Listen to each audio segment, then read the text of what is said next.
Ракометарите на Текстилит Сугла во рамки на 13-тото коло од првата ракометна лига претрпеа тежок пораз од фаворитот Македонија Ѓорче Петров на гостински терен. Од самиот почеток домашниот тим одлично го отвори надпреварот и водството постојано се зголемуваше за 22-11 на полувреме. Во вториот дел Македонија Ѓорче Петров имаше големи серии со кои на крајот дојде до конечните 39-25. Стефан Нацевка и Македонија Ѓорче Петров со 10 гола беше најдобар, а пак Филип Джинес и Александар Јовановски со по 5 гола беа најдобри кај штипскиот тим. Во Богданци немаше победник. Младост и Драчево ги поделија бодовите откако одиграа 28-28. Ѓорги Атанасов беше најдобар кај домаќинот, а па Ѓорги Дука кај гостинот. Еуроформ Пелистер 2 беше преселен за Металург КРА со 41-21.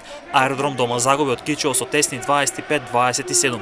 Јехона го добија Старион со 37-30. Шампион немаше сили за Скопје и загуби со 29-34. Преспа Вардар забележа голем пораз од ланскиот суперлигаш Вардар Неготино со резултат од 22-38.